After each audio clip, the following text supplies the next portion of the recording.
June 10th, 1998.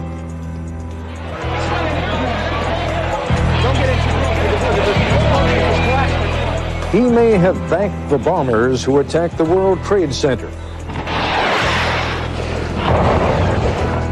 Weapons which he supplied shot down U.S. helicopters in Somalia. He applauded the bombings of U.S. bases in Saudi Arabia. American forces have now gone to a higher level of alert because he's threatened new attacks on U.S. targets. We believe that the biggest thieves in the world are Americans, and the biggest terrorists on earth are the Americans. Tonight, he's rich, well-educated, and by his own description, one of America's most dangerous enemies.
Good evening, everyone, and welcome to a Mike the New Haven special report. I will not waste much time getting into this one. What I'll tell you briefly is if you have not checked out the previous episode, it was volume 11 of the FDNY miniseries we have on this show, the best of the bravest interviews with the FDNY's elite. Retired Rescue 2 fireman Bob Gallione was the guest of honor. It was good to talk with him. Tonight, this is a very special edition of the podcast. It is volume 19 of another miniseries we have on this show, Tales from the Boom Room, profiles of the NYPD's arson, explosion, and bomb squad. Tonight, we will be dissecting the 1993 World Trade Center bombing. February 26, 1993, a cold, dreary winter's day in the city that never sleeps. As lunch hour soon came upon the millions of residents of the great Gotham, nothing seemed out of place at the Twin Towers of the World Trade Center, a complex so large it had its own zip code. Business as usual was being carried about by the more than 55,000 employees who occupied the 110-story skyscrapers. Then, at 12:18 p.m. Eastern Standard Time, in one terrifying instant, everything came to a fiery halt.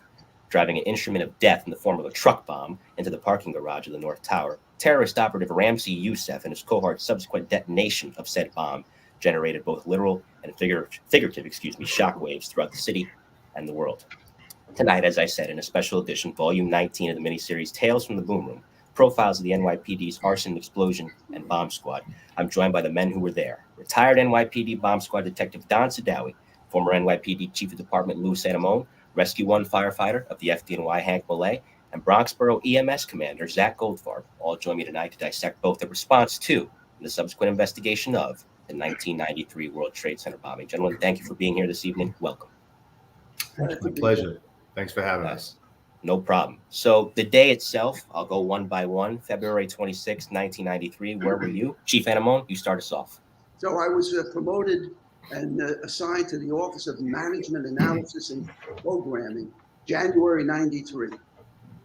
Ray Kelly, the police commissioner, had me working on a disorder control plan. I had a meeting scheduled that day with Captain Kurt Wargo from ESU on February 26th. He was coming up. We were going to discuss ESU's role in this disorder control plan.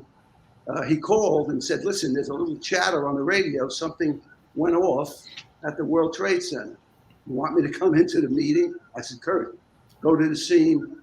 And at that point, I went down to the operations division to get an idea how they were handling a critical incident. Hank? Yes. Well, I was a firefighter, first grade, assigned to rescue. Hank got out a little bit. Senior firefighter working in the company, and so therefore I was the chauffeur. And I remember when the alarm came in, It actually came in as a transformer explosion, and we took off out of quarters, 43rd and 11th, and responded in. And I just have to say this because I had talked about this on a firefighters podcast, and I guess I made the mistake.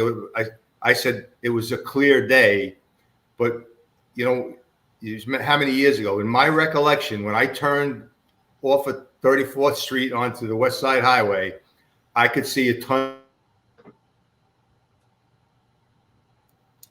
That looks like an awful lot of smoke for a transformer fire. So, in my eyes, if I could see the smoke all the way, down there, it was clear then. I know when I came out, it was snowy and dreary, but when I was responding, I could see that heavy smoke condition. So I knew.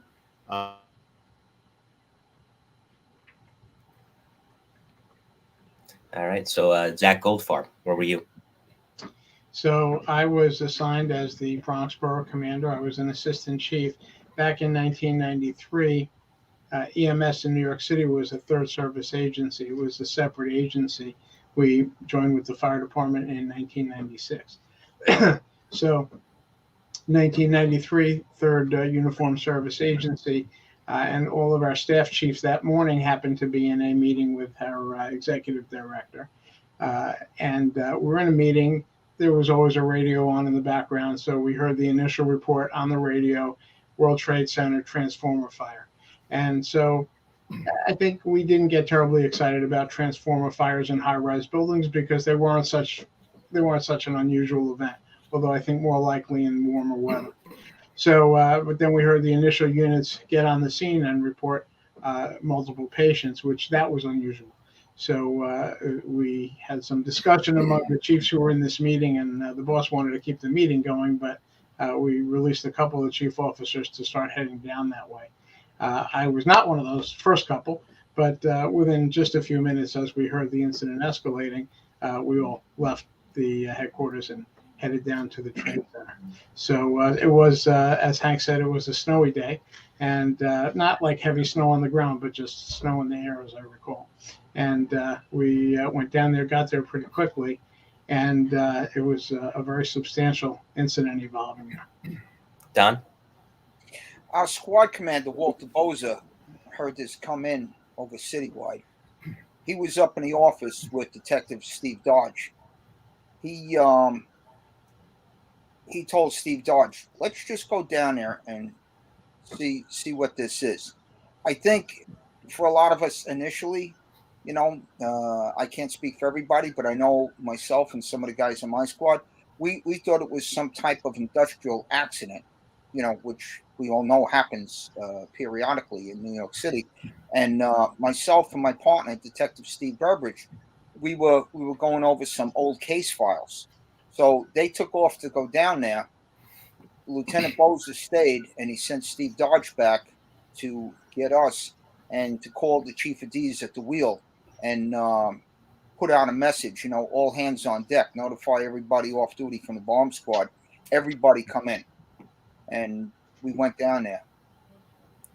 So that brings us on, Ian, you guys kind of touched on it in your opening statements, your initial thoughts going down to the scene. Hank, you had a clear view shooting down the West Side Highway and Rescue 1's rig as the chauffeur. That being said, and I guess I could start with you. I know you mentioned you kind of thought it was unusual for a transformer fire. It's New York City, and for context, we're coming off the 1980s where there was bombings left and right by numerous domestic terror groups. Did the thought of a potential bombing, given the significance of the location and given the history of recent terrorism in New York, cross your mind at any point? And Hank, I'll let you start us off. To be perfectly honest, Mike, no. Maybe there had been some domestic bombings and stuff, but I think we all kind of were insulated and felt that terrorists from another country we're not we're impenetrable. They're not going to come to our shores and get us. So we'll get into. But I know that thought wasn't in my mind at the time. Like huge steam leaks, but I was not thinking terrorism at the time.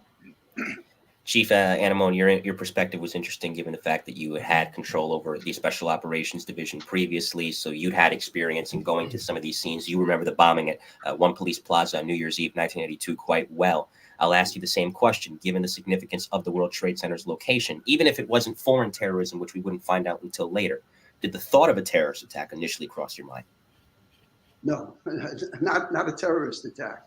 But, soon after responding there, the Chief Salvaggi was the chief of patrol at the time. I told you I was in the operations center, checking on them, making sure they had a detour plan, bringing in, ordering in all 4 to 12 people early from the emergency service unit, because we're getting a lot of chatter on the police radio.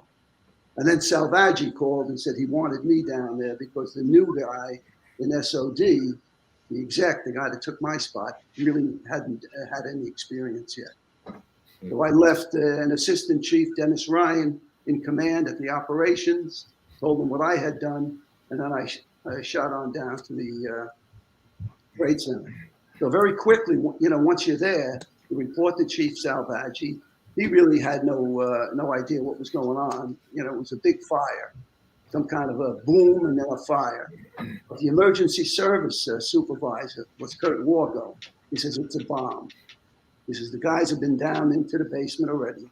It's a bomb. Okay. So now we know there's something, terroristic going on here. Don, you had been in the bomb squad. You got to the bomb squad in 1984. So you'd been in the bomb squad just under a decade by this point. So you kind of know these scenes pretty well by then. You'd been to the school in Huntsville, Alabama. You had the training. Even if you hadn't gone into the basement quite yet, which obviously you would do later, as we'll get into as we go along, when you're looking at the amount of smoke coming out of the garage, did it tell you off the bat, yeah, this is not a transformer? It didn't, and I'll tell you why. Lieutenant Boza, myself, Steve Dodge, Steve Burbridge, we were the initial ones down there from the bomb squad. There were people all around us trying to listen to what we were saying. And as we all know, it was a big chaotic scene as the day progressed. The media was there too. We were very cautious not to use the word bomb or terrorism. And I'll tell you why. I over the years, somebody hears you say something and it's on the front page of the Daily News and the New York Post tomorrow, and they're trying to quote you. So we were very cautious. We went and we got a hold of the building engineers, and there was a lot that went on with the evacuation and the second sweep that you guys know of this already, but it wasn't until we actually got together with the building engineers who had like 34 years in the job, and they laid out the blueprints, and Lieutenant Walter Bozer, our squad commander, said, is there anything here that could have caused an industrial accident? And we played 20 questions with this guy and his team. And I mean, he laid out blueprints that were like 6 feet long. And we went over it, and we were very reluctant to say, now it's looking like that.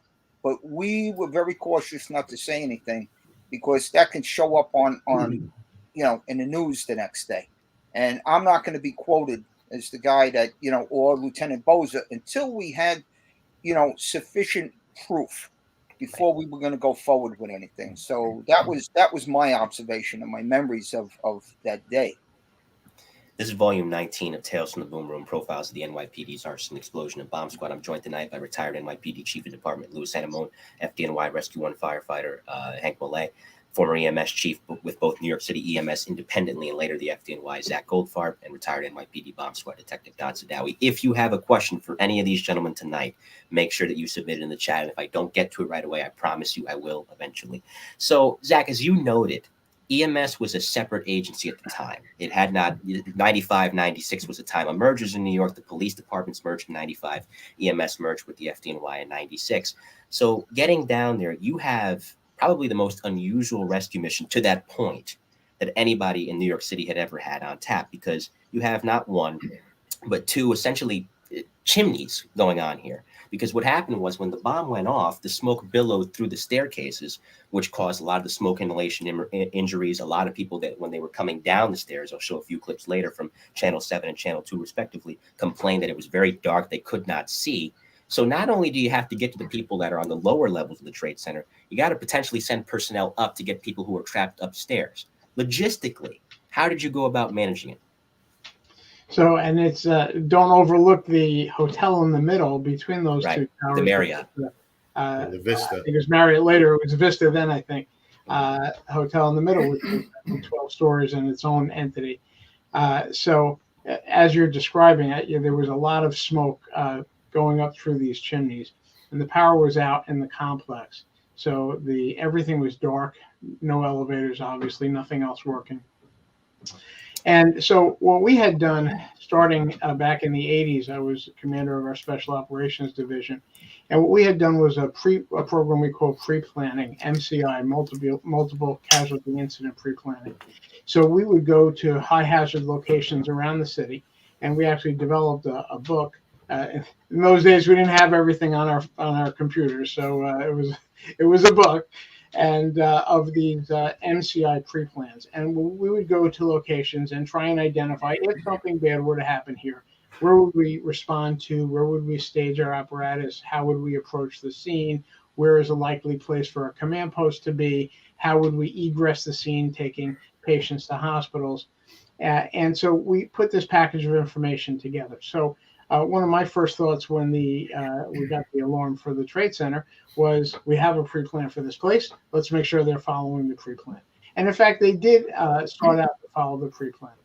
When the first EMS officer arrived on the scene, he said, well, we have a pre-plan and the staging area is supposed to be here, but that's not going to work because of where the patients were coming out and the incident scene. And the front of this building, and there are some classic photos of what the front of what West Street looked like in front of the Trade Center there. But the front of this building immediately or very quickly became a massive parking lot of emergency and other apparatus that were crammed in every direction.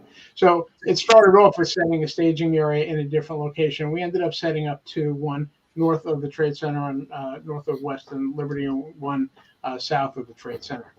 And so that was the way to control our resources coming in. Then we have many patients, and I guess we'll talk a little further about patients and how we manage that. But we start to assign resources to where the patients are first, because that's just obvious to catch up to the patients. And then we start assessing what's going on here, never thinking we would have 1,000 patients, which is actually we ended up with a little over 1,000 patients that day. Here's what it looked like. And that's the picture. Yep. This is it. There you go. Well, and Chief Anemone, you were mentioning something while Zach was talking. What was it that you wanted to point out? I wanted to say, number one, it's a classic photo. Really, with all that equipment there, and we kind of use that in training moving forward.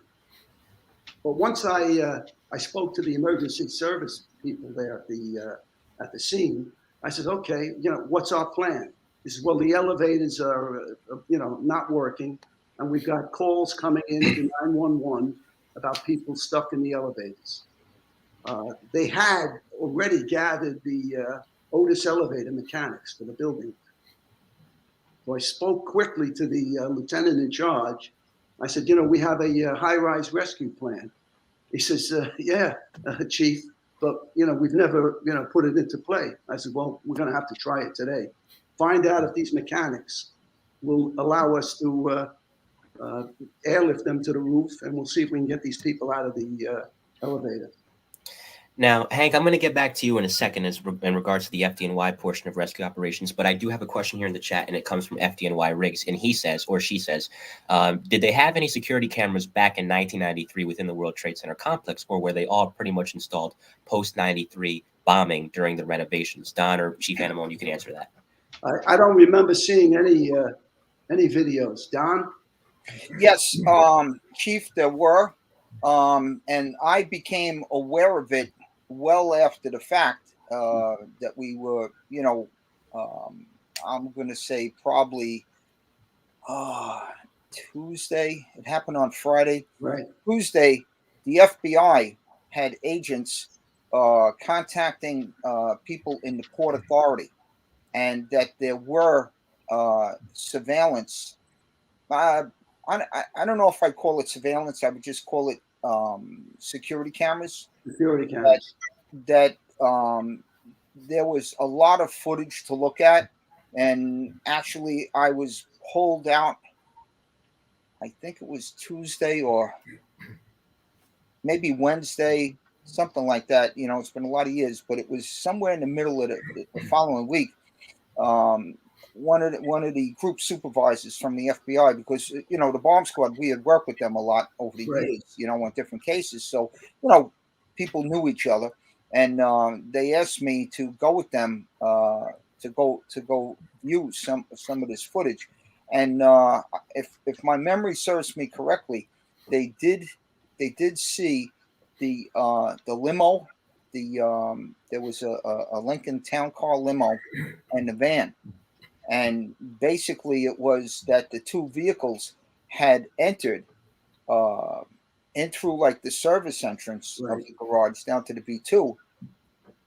But the cameras for the way out only showed one vehicle, and that was the Lincoln Town Car. You know, I'm oversimplifying it. It was a lot of footage to look at. There was a lot of other things that were involved.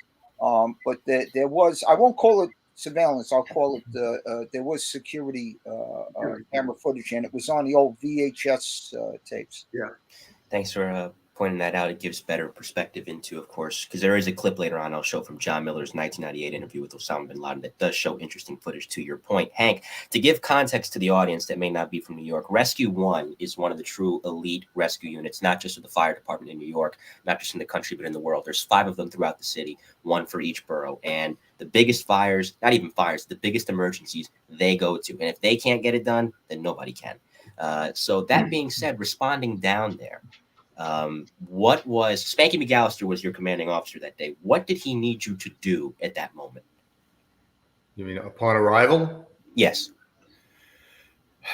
Well, what he needed all of us to try to determine what had happened. And I mean, our main objective is we're searching for victims, and you know, we're either escorting them out, extricating them, providing aid, getting them out to you know, to Zach's people, you know, that was setting up.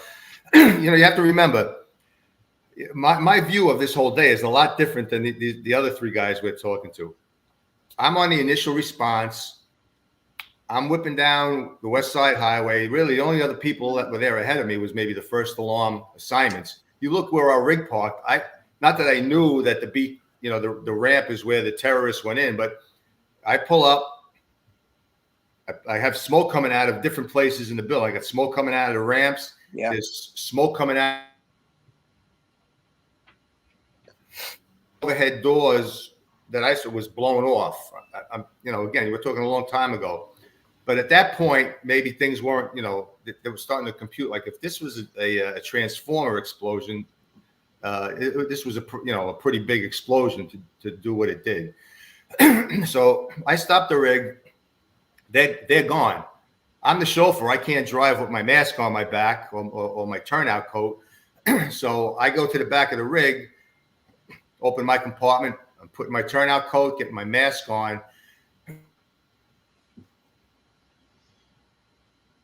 Point, there's what I assume was a building, one of the building engineers, you know, stationary engineer, or somebody that worked in one of those gray, you know, his gray pants and gray shirt, came out all sooted up and disheveled, and he says to me, "There's people down there that need help." So now he's pointing down the ramp. My guys went in on the street level where the overhead doors were blown off. So I get on the radio and I tell I'm radioing Spanky that I just got a report. I'm gonna go down and I'll report back to him as soon as I find something. So that was pretty much the last radio contact I had with Spanky at that point. So, you know, I don't want to go into the whole half-hour story, but you know, to answer your question, yes, we're basically in on the first alarm, and we're making searches and trying to mitigate, whatever the problem is. Was it a bomb? Is there an active fire going on? Are they going to need additional hose lines? Do we need, what do we need to accommodate any rescues here? There's a multitude of things that are going on. I'm going to stay with you, Hank, because there's an interesting part of this in that Rescue 1, part of what they do is confined space mode. You guys are technical in just about every aspect of rescue, but confined space is interesting because this is not your average smoke. You've responded to a lot of car fires, I'm sure, throughout your career. But, when car lots catch fire on the highway. But here you are in a compact space, an underground garage, where now there's this thick black smoke because these cars have blown up. They had gas in them. That complicates things to a severe extent. When you're operating underground and you can barely see the hand in front of your face because of the kind of smoke we're talking about, how does that throw off rescue operations? Well, it's disorienting, but we're used to working in those type of conditions. You have, in this case, you enter a burning building. Generally, you're not going to have walls that have fallen down or ceilings that have come down, or all kinds of noises going off. You may hear fire crackling, but you have you're used to following a wall. You know how to. What I encountered, I went down to that, and I'm going to try to abbreviate this. So like I said, everybody's has their story to tell. Mm-hmm. I followed. I went down. I saw a little blood trail. I went into a room that when I got in there, smoke wasn't too bad. It seemed to be some type of engineering room because there were gauges and stuff. And I made a quick search and there was nobody there. I went out. I continued down a hallway. The smoke started getting heavier. I'm starting to hear more noises like water running and maybe steam hissing. And, I make it into another room. And when I do, there's a door. The metal buck door is blown down into the hallway. And there's some cinder blocks and stuff. I get in, and I'm crawling now because of the smoke. The heat is medium. It's not that heavy. I get into this room, and I'm crawling, and I realize I must be in some kind of lunch room or, a room where the employees hang out because I think there was like a table that was knocked over, and I'm crawling over metal lockers. And this is where it gets kind of surreal. I'm on air at this point, and I'm crawling, and all of a sudden, the floor and the lockers that I'm crawling on ends. There's nothing. And I'm kind of looking into this black abyss. And at that time, it didn't compute at the time because I got no floor or anything left. And I'm looking across. And like you said, if you've ever seen the smoke that one car fire generates, imagine what 200 cars burning between the rubber tires, the gasoline, everything that can burn, magnesium engines and some, you name it. But so now I'm looking across and I'm looking maybe 100, 150 feet. And I see like just a red line of fire, and then there's just smoke, and then I see another red line of fire. My brain a little time to try to even figure out what am I looking at, where what it turned out to be. I was at the edge of the crater at one point that had been blown because it was like a 6-story crater, and I'm looking at the other side of the crater where where the cars are parked, and what it was just every line that I'm looking at was all the cars that were burning on each of those levels, generating all of this smoke.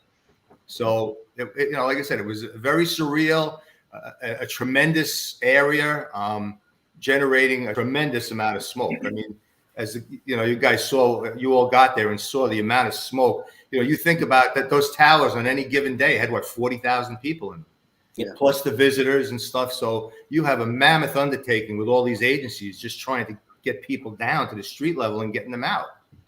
Chief Anemone, and in that vein, I'll go to you now, because when you're there and you're of course, taking over in terms of SOD operations for the bomb squad for emergency service. Now, let's not forget this is pre-merger. So by this point, because this is all hands on deck, everybody came down. The housing police has their own emergency rescue unit. They're skilled specifically, since there's so many elevators in the projects, in elevator rescues. The transit police is there. They have their own emergency rescue unit at this time too. And they're skilled in underground rescues, given where they work. So in addition to ESU from the NYPD, if housing emergency rescue and transit emergency rescue was there, how did you go about deploying them? I don't remember them showing up. I'm sure they were there, okay, but I'm guessing that they were checking in at the headquarters, at the temporary headquarters, at the command post, and probably Kurt Wargo, the captain from emergency service, was directing them as to where to use them. He was a longtime veteran of emergency service, so he was well familiar with their capabilities as well as ESU's capabilities. So we put the plan in operation. Aviation picked up a couple of ESU guys out of Truck 7 in Brooklyn, brought them to the Trade Center.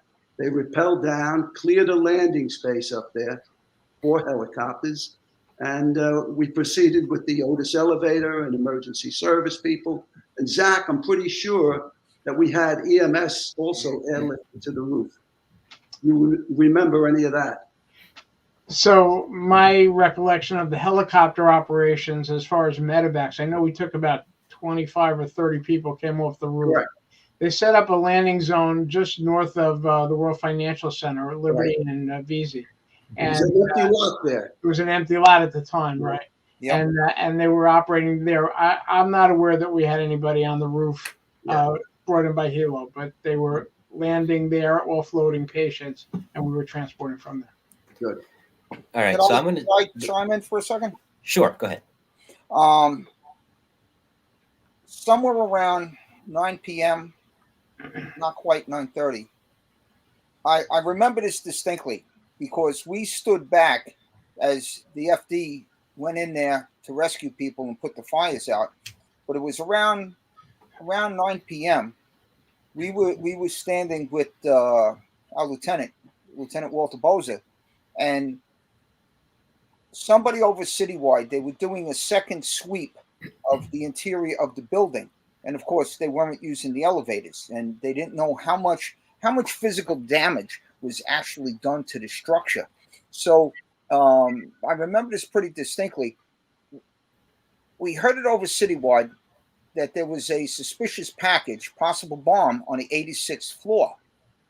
And it was, going back to that moment in time, you could see how people are very hypersensitive to things. And there were these very large, heavy boxes that were heavily sealed that had wires sticking out that were twisted. And it looked really suspicious. So they put it over the air with citywide. Lieutenant Boza asked operations if aviation was up. They said, yeah. He said, could you send one of the larger helicopters over to that parking lot that we just talked about? And we were briefed there. So it was myself, Detective Tony Reggiarello, and Steve Burbridge, and 2 members of ESU. We take the bomb suit, we take our equipment, X-ray equipment, off we go. We go up at night, very disorientating. Now, I had done this in the Marine Corps, and I did this in training up at Camp Smith with ESU. Yeah. But this was at night, high winds, very disorienting. And we pulled up at the northwest corner of the actual roof of the North Tower, and we were gonna not rappel but just jump down. The problem was that it was the large helicopter with the big props, because we had all our equipment, and the pilot and co-pilot, it's an open cabin, were trying to come in on the port side, the left side of the helicopter. But as they came right up, and I'm sitting with my butt on the deck with the balls of my feet on the skid, the hatch is pulled open and locked, and the crew chief has a headset on. Now, you got to remember, you got these loud engines and high winds. You can't understand anybody talking, but we've done this in training. So I knew I'm going to be the first one out. I got the 68-pound bomb suit in a canvas bag on my shoulders. I'm going to be the first one to jump, and I'm waiting for the crew chief to give me just 2 taps on the shoulder. That means go. And he's yelling into the microphone, talking to the pilot and co-pilot. I'm all set to go. Oh, the reason they couldn't land was because of the cables. Now, the North Tower, as you remember, has that huge antenna. Antenna at the top of it. Don, if I don't mean to interrupt you, I'm sorry. I don't mean to cut you off. But if I remember correctly, because and then I want to ask Zach, I'm going to ask you a question in a moment. You had to circle back, because I remember you telling this the first time you were on the show, I believe, and it's mentioning your book too. You had to circle, the helicopter had to circle back, and then you had to try this entry again. But the guys from ESU were on the roof, and they had to cut the hold down cables for the shorter antennas. Right. That was the reason that the pilot couldn't land us on the roof. There were all these smaller antennas that, I mean, unless you were up there looking, you wouldn't even know that they were there. Yeah. So ESU was cutting down the cables, snapping down these 8-foot high antennas, and there's 2 stairwells on top. So they threw them down one stairwell to keep the other one open. Mm.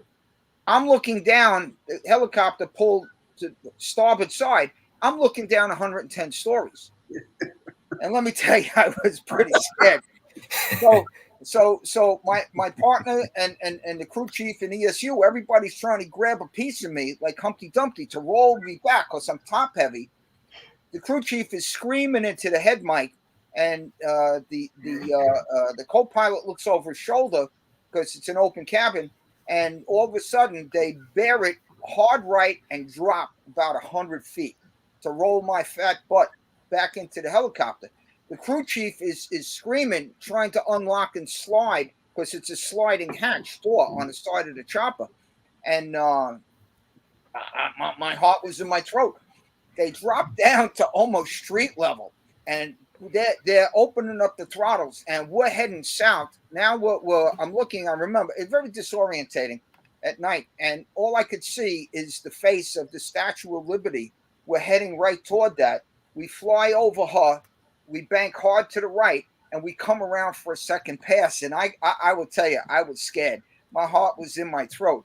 And when we did the second pass, the guys from ESU did a great job.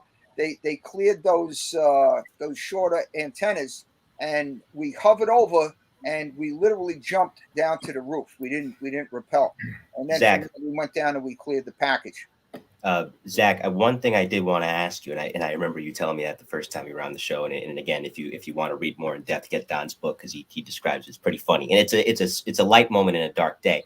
Zach, what's interesting here is that, you know, for you getting down there and taking control of the scene on the EMS perspective, and then I'll go to you, Chief Anemone. The people that have jurisdiction over the World Trade Center to this day is the Port Authority Police, and they do have people who are trained in fire techniques, to where if something were to happen, there's Port Authority police officers on scene to put on rescue gear, like an emergency service unit, if you will, and go and assist and evacuate, since they know the complex better than anybody. If there was any coordination with them, and Zach, I'll start with you, what did you need from them, and what, if anything, did they tell you? So in response like this, from an EMS perspective, we start out by operating from the outside, and we're doing 2 things. First of all, we're gathering patients that are already outside. So they're there. So we're not going to go past them. We start dealing with the patients that are outside and gathering them. And then we have patients that are brought out to us by the rescue forces. So that's the firefighters and police emergency service, Port Authority, and anybody else who's bringing patients out to us. So at the outset of this incident, we were not operating deeply in these buildings. We're at the lobby level, and patients were coming to us, and we had more than we could handle just with that. It was a while before we made entry into the building, so we didn't have an immediate interaction with rescue folks except in the handoff of patients. So we weren't engaged with them initially going up into the building. We weren't doing that coordination. We were managing the patients as they came out to us. Before I get to Chief Anemone, there is the aspect of egress that you mentioned earlier to get patients out to the nearest hospitals as soon as possible. But there's also the need, given the large magnitude of patients coming out to you, for triages. How did you go about setting up those? Well, very interesting. So, well, first, it should be said that EMS in New York City, as probably many large city EMS agencies, have a lot of experience with this sort of mass casualty thing. And whether it's a natural disaster or a building fire or a terrorist attack or anything else that might come along. So we in New York City had years of experience using the incident command system, which we piloted at Third Service agency incident command system in the mid 1980s. And so we had been using that for a while. And we had a lot of practice in terms of organizing these large responses.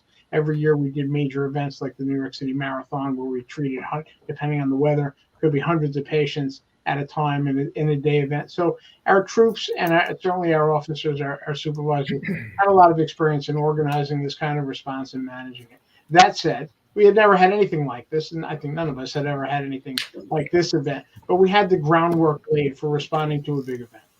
And in fact, it's interesting, as I was reflecting on 93, preparing for this, I thought of how that was a great preparation for 2001, Act Two, if you will. But that's another podcast. So at any rate, 1993. So we had the experience. So you asked about triage. So first of all, we use a standard triage approach called the START triage system, which is simple triage and rapid treatment. It's pretty much an EMS standard that has you spending 30 seconds with each patient simply to identify, is there a life threat here? Is this something that's salvageable? Is a person deceased or not salvageable? Is there a life threat? And if so, is it an immediate life threat or something that can wait a little while? Or is it something minor, what people might call walking wounded? So that's a 30-second assessment. And we use a simple tool for that called the triage tag, which some are familiar with. It's basically a cardboard tag that we put on the person and identifies by color, a colored strip that's torn off to the level of their priority. And so the first arriving crews, what they're supposed to do is first triage all the patients, sort them simply to identify priorities, know what resources we need, tag the patients, and then follow-on crews would take patients in priority order, obviously the life-threatening ones first. Interestingly, one of the lessons learned out of this particular event, which actually stood us in good stead back in later on in 2001 and other incidents, is that theoretically you're supposed to first triage all the patients to identify the life threats before you move anybody. However, what we did at this incident, initially the first arriving crews encountered a couple of critical injuries. There was a vehicle, I think, that was exiting the driveway at the ramp when the bomb went off. And so there were a couple of critically injured people that were in that car right at the outset. And so again, theoretically, they would have said, well, wait till we triage the other 1,000 people and then we'll take care of you. But obviously that would have been a bad call. The officer at the scene there said, no, these are critical patients. Get them off the scene. We have more resources coming. And so they moved them quickly and saved their lives. And there were a number of incidents like that that happened in the Trade Center. But in general, once we had enough resources on the scene, we started to organize our patients by priority. Most of them, some were life-threatening, most were not, but were secondary level of triage, a yellow tag, if you will. And we were able to organize them and then move them in different ways too. We used 17 hospitals and 3 boroughs for the patients. I will throw into some news clips that I promised I would show earlier, but I did want to, as I said, and I'm going to get back to you, Hank, in a moment because I have a few questions for you. But Chief Anemone, you being down there, are you going in and making the rescues? No, that's emergency service job. You're helping with the coordination. And I mentioned the Port Authority Police. I don't know if you had any interactions with them or if that was reserved for Captain Wargo, as you alluded to earlier, him being the commanding officer at the time of emergency service. But if you had anybody there from the higher ups of PAPD, what, if anything, were they telling you?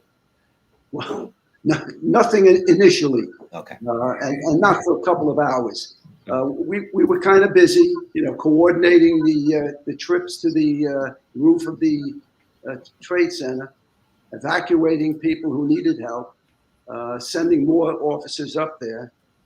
And at one point, emergency service asked me to accompany them into the basement where they had, along with the fire department. I don't know if it was Rescue 1, but Chief Coretta was there.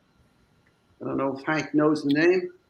Ken Coretta? No, it sounds familiar, but yeah. And I have to tell you, it probably wasn't Rescue 1 because we'll get into the story later, but they were taken out of service very early in the job because of injury. We had 6 bodies there, and emergency service had some Stokes baskets. Fire department did. We coordinated that. There was a little bit of dispute where they were going.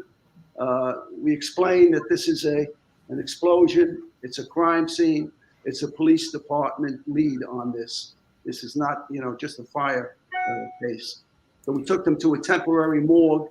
I know Zach mentioned it earlier, the Vista Hotel. We used the section of the Vista Hotel as a temporary morgue, where the office of the chief medical examiner and our SID detectives then began work on identifying these people, notifying the next of kin, etc. I had to get boots, wading boots, from the ESU truck to enter, along with a hard hat. And Hank, I don't know, you were down there, you saw. Did you notice the water supply pipes that were feeding huge amounts, to me it seemed, water into the pit? Yes, so I remember I said that some of the noises, or you could hear like water cascading. It was definitely. Right, yes. I think even, if I remember, I thought I heard steam hissing. Yeah. And one of the other things that, when you talked about with the explosion, luckily the fires were all mostly confined to the parking garages. Yes, there was a lot of smoke. To stretch hand lines from the street to put those fires out. From what I remember, a lot of the standpipe system, now the standpipe system is the plumbing that goes up the stairwells, to carry the water supply for the fire hoses. Because, you're not hand stretching 1,000 feet. Right. We're gonna hook our hoses up the floor below the fire and then go. Those standpipes have been compromised, blown apart. So had they had fires on the upper floors, that would have been a real problem. Yeah. So we got those bodies to the morgue. I came back out. We did some more, and I had one, contact with a Port Authority chief. I believe his name was Murtaugh. And now it's a little bit later on in the day. Captain Wilkins from Aviation told me it was too dangerous now to continue any flights up to the Trade Center. So Don's flight was an unauthorized flight, because we had stopped at about 8:30 or so. Anything that happened after that was unauthorized. And allegedly. We'll add that flight allegedly took place. I'm going to show some clips now. And Hank, Mike, let me just, I have a question for the chief. Yeah. And maybe clear up some myths or whatever. Prior to that operation, had PD Aviation ever been used at any type of high-rise operation prior to that? No, this was the first time we used the high-rise rescue plan. Okay. It was a paper plan. Okay. And was it the last time aviation was ever used at a high-rise? Other than, I know they with the Trade Center bombings, they were up there, but they never got on the roofs. But they couldn't. Was that really the only time that aviation was ever tried to put on a rooftop of a building in Manhattan? I'm going to say yes, but, I can't swear to anything that happened after I retired. Okay. I mean, I thought that was true, but because of course it's such a dangerous. It is. Yeah. I mean, that's why they stopped flying years ago the Pan Am helicopter on the top of the Pan Am building. Right. They had those big Sikorsky's. But we all recognize the fact that this was an unusual day. Oh, absolutely. We had people that needed help upstairs. We had people trapped in elevators. We had to get people up there. Right. And that was Kevin Barry. Wow. He says, retired NYPD bomb squad detective, he says there was a very serious and valid concern that the tower might collapse due to structural damage at the B2 level due to the bearing weight of the tower, to Hank's point and your point as well, Chief Anemone. Yeah. I was concerned with the water. I thought that was, going to cause a problem for everybody. So I will get back to Hank in a second, but here are some clips from ABC News Channel 7 and WCBS Channel 2, respectively. More than 7 hours after the rescue and evacuation effort began, emergency workers were worried some people might still be trapped in the uppermost floors of the 110-story Twin Towers. People who by now would be scared. If there's somebody trapped out there, what must they be going through right now?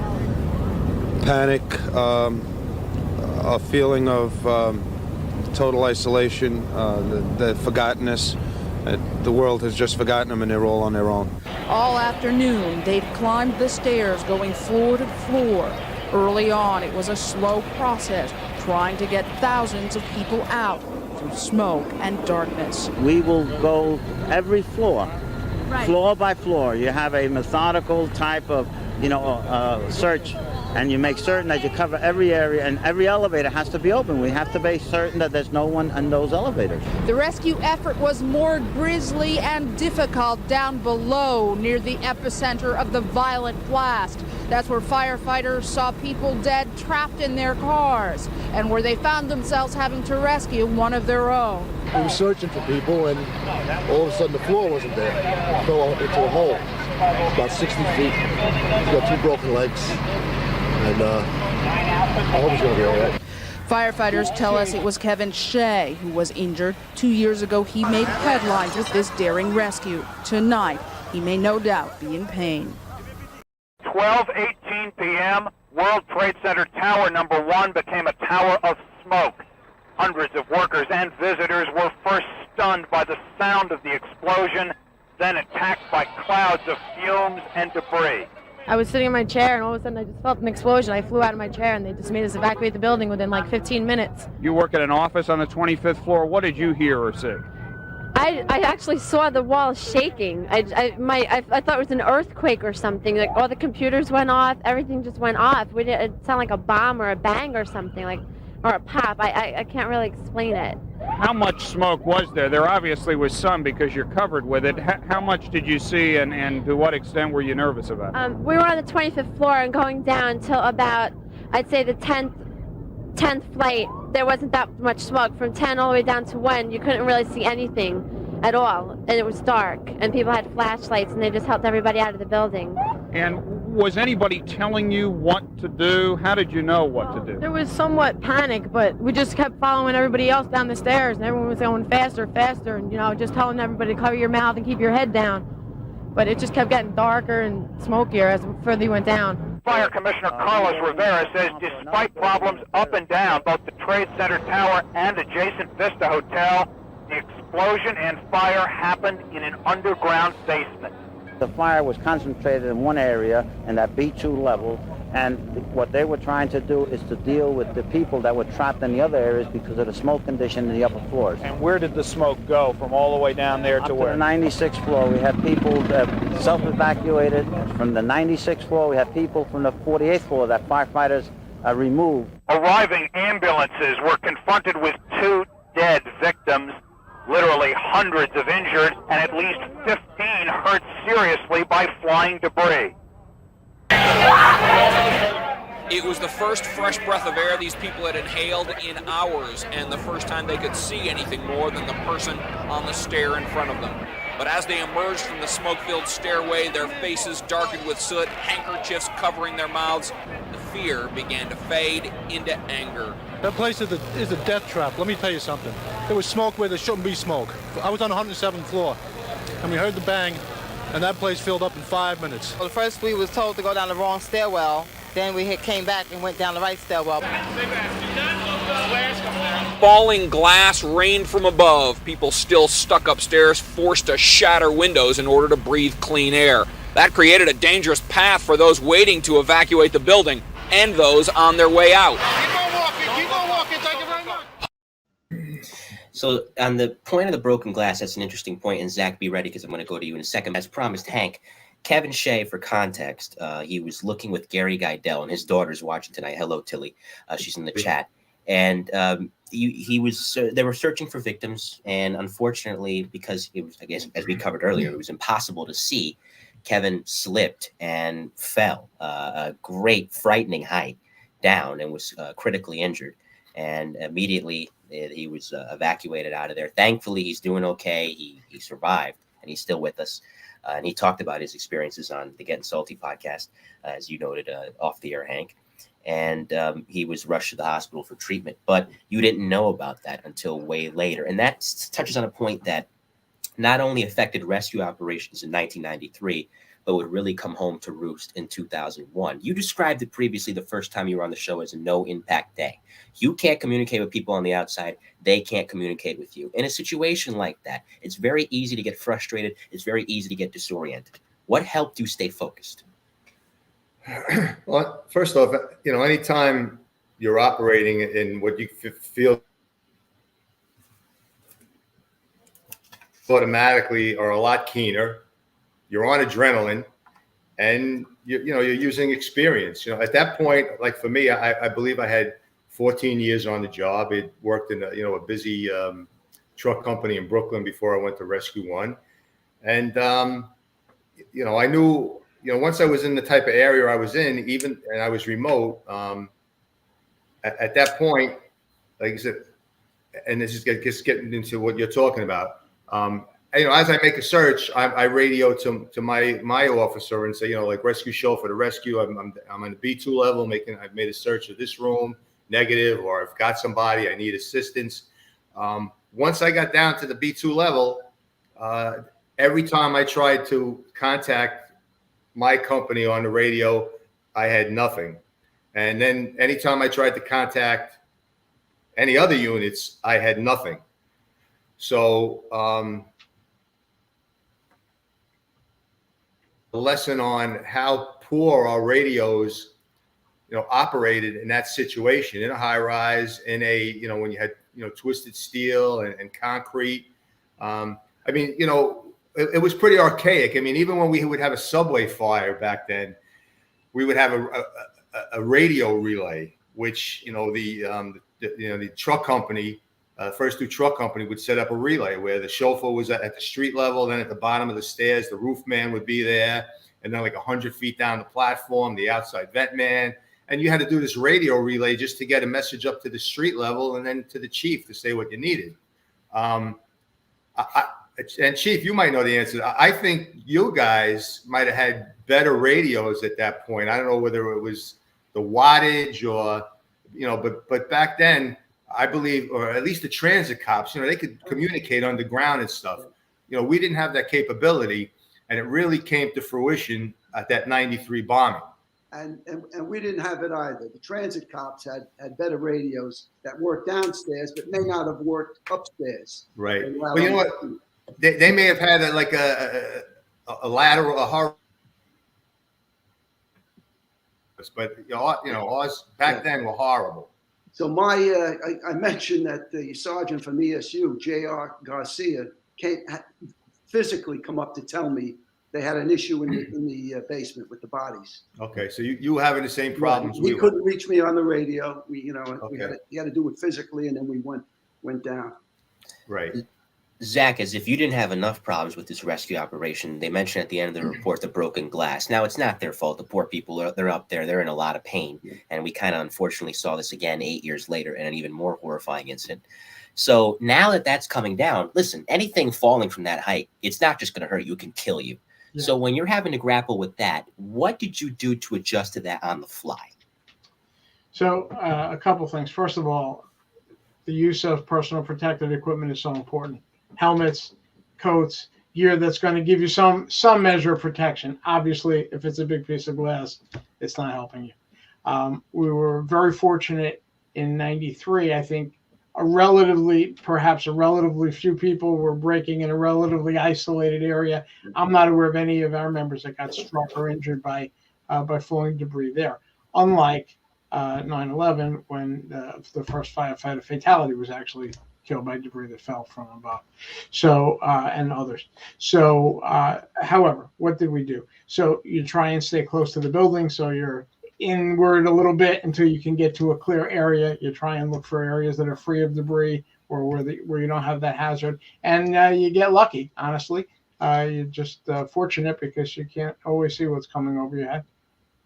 Don, I'm going to go back to you momentarily, but there's two things. I'll play another clip in a second. But first, New York Times article dated March 4th, 1993, written by Joseph B. Trester, the Twin Towers leading bomb specialist, SIFT explosion aftermath. It mentions a colleague of yours, excuse me, Detective Stephen R. Dodge and two other members of the New York City Police Department's bomb squad brought to the team expertise in the component of bombs with the ability to identify tiny fragments of metal casings and wires and other parts that to less experienced eyes might seem inconsequential. In almost any other city, the local police experts would have been shunned aside by the federal experts, but no other city's bomb squad fields more than 1,300 calls a year to search out and disarm explosives. And that'll play into what I'll ask you momentarily. But first, let's show the Channel 2 clip that I have on tap that further describes what was going on in the basement below. Now at a picture of the crater in the parking garage as you were talking. We were trying to get your attention to the fact that we were seeing the direct point of the explosion. These are the first pictures from inside the garage. And we're also told now that there are 4 people confirmed We've dead. called this the terror at the tower. Jim Jensen, late Jim Jensen, was anchoring there with Dana Tyler, who's still on Channel 2, and the reporter down there was Mary Murphy. So, Don, that's basically your angle when you get down there and you're taking a look. This is not your average post-blast investigation. Now, to sum it up briefly for the audience, what that is if the bomb is able to render a device safe before it goes off, or it unfortunately does go off, afterwards they will do a forensic investigation. They don't have time to go out there and find who did it. That's the arson explosion squad's job. But the bomb squad has to put together a forensic case. Where did you even start with this? Very quickly, from that first day that the fire department got the fires out, got the people out, the smoke subsided, Lieutenant Boza had us go down and try to just look into the crater. For the folks at home, to give you an idea of the size of this crater, and we keep talking about that, it was approximately the size of a football field, going down through 6 levels and 2 levels up above. Okay, it was a massive explosion. One of the things that we were very conscious of was that there was a gentleman who worked in food services for the restaurant up on the top floor, windows on the world, Mr. Mercado. We were very conscious that he was missing. We operated on the thought that he could still be alive, and it was limited access of who can go down over there. So it was myself, Detective Steve Dodge, Detective Peter Dalton, 3 special agents from the FBI, Don Haldeman, Steve Vieira, and I think Rick Hahn. Rick Hahn. Yeah. We would go down probably when I think back on it, ill-prepared. But the thought was that it could be a civilian down there who's still alive. So we made numerous attempts climbing down over debris. All we had with us was our hard hats, our gloves. I had a K-bar with my tools on, my knife, and a radio.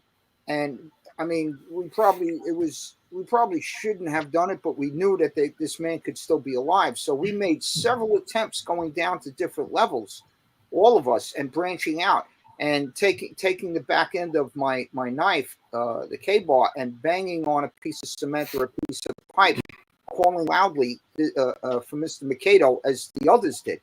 So by Sunday, the FBI was coming in force. The ATF National Response Team was coming in force, and everybody was just kind of like in each other's way, bumping into each other. When Dave Williams from the FBI, he was the group supervisor from Washington that was going to oversee this. He asked for everybody to meet in the ballroom of the hotel.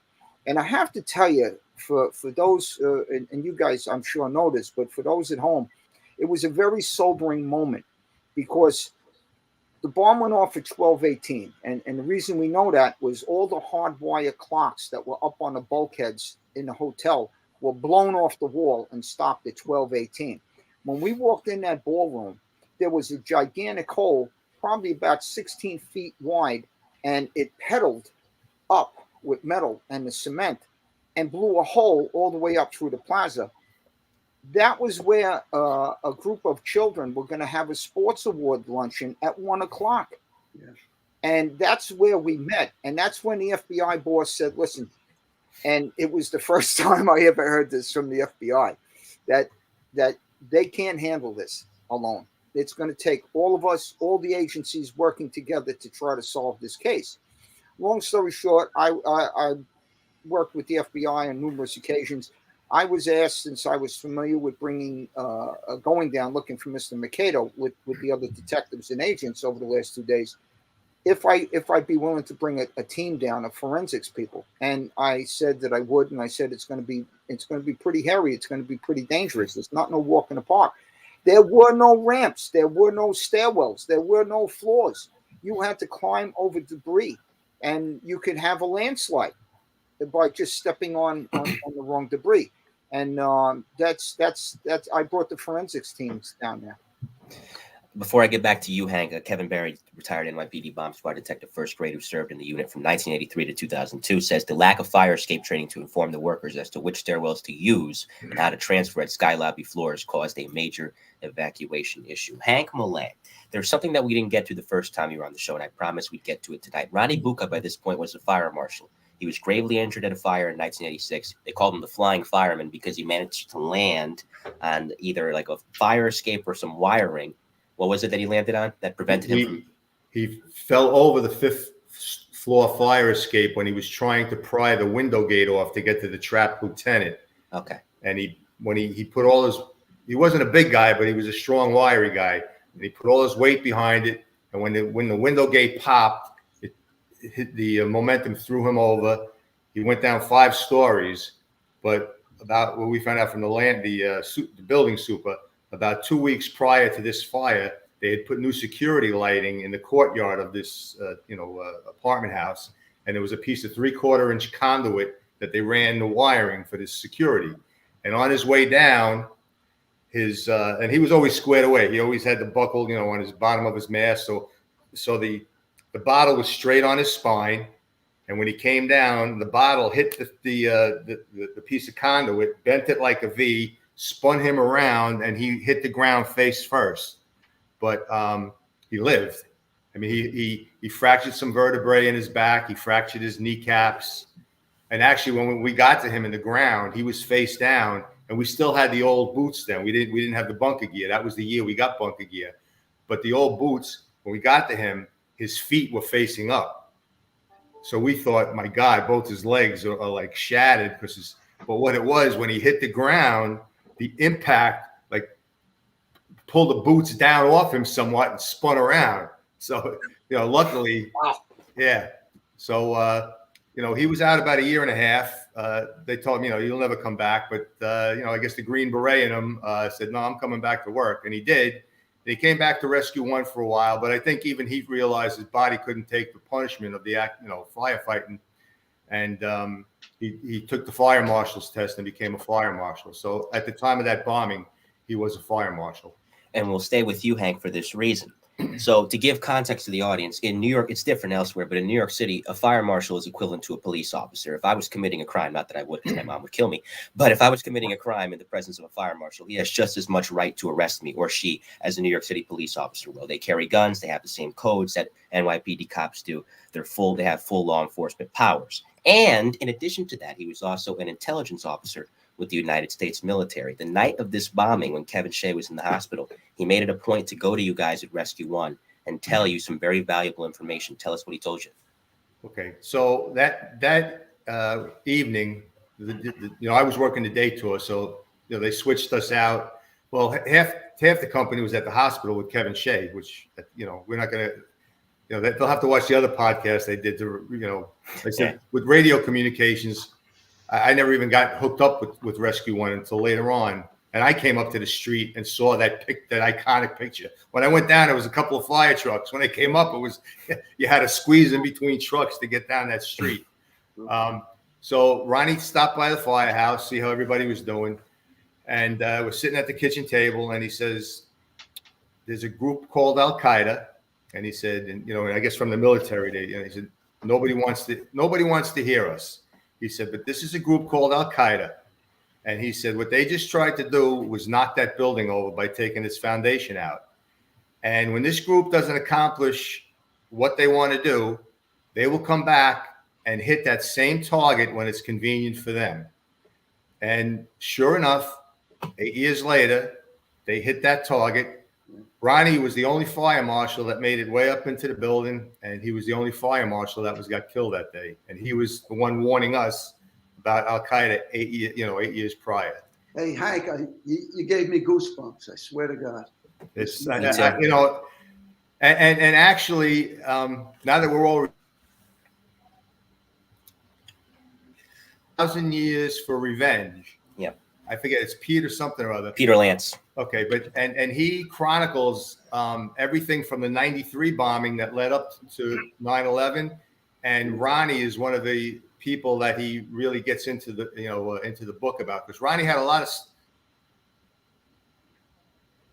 NYPD or two guys in the NYPD.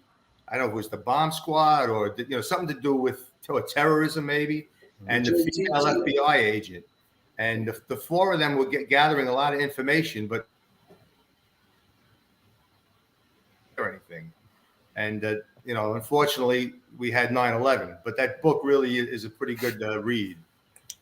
No, to your point about that, there is a September 4th, 2003 article from UPI highlighting that a New York firefighter reportedly expressed concern, I'm quoting, there was a terrorist working in the department before the September 11th attacks, but was ignored. The New York Daily News said the late fire marshal, of course, Ronnie Bucca, went to the FBI with his suspicions about an Egyptian-born FDNY employee who was associated with known terrorists. The allegations are, in what was the then new book, 1,000 Years for Revenge, are already being put down by New York FBI spokesman Joe Valaquette, who says the work is, quote, a rehash of old stories, gossip, and speculation. The book by Peter Lance follows fire department veteran Ronnie Bucca and his suspicions about a department accountant by the name of Ahmed Amin Rafai.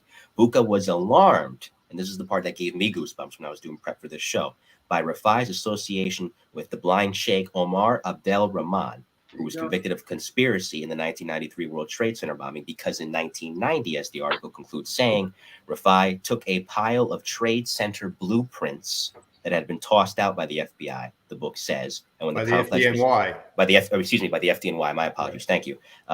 When the complex was bombed, Rafai called in sick that day. So, of course, that highlights one key aspect that the FBI unfortunately missed that led us further and further on the road to 9/11. And Don, what did Richie, when we did the letter bomb show, Chief, you remember the Anemone, you remember the letter bombs to the UN in 97. What did Richie Teensma say, Don? I knew, and this is his words, I knew we were going back to the Trade Center. And his exact words, 8 years and 7 months later, they were back. One of the things I'll chime in, I was the intelligence coordinator in the later part of my career with the feds. And up until that point, in 1993, there was no sharing of information. That's right. And the feds didn't talk to each other.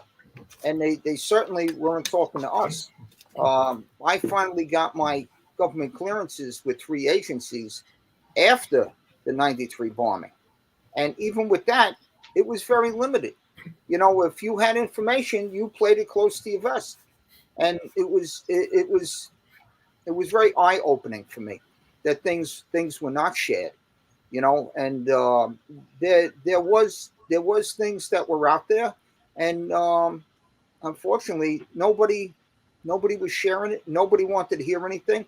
We went, myself, Detective Richie Hackford, we went to the head of the National Bomb Data Center with the FBI, and I'm not going to say the name, but we said to him, we were doing a project that Walter Boza approved to work on doing remote dealings with a vehicle car bomb, whether it's a car, a van, or a truck.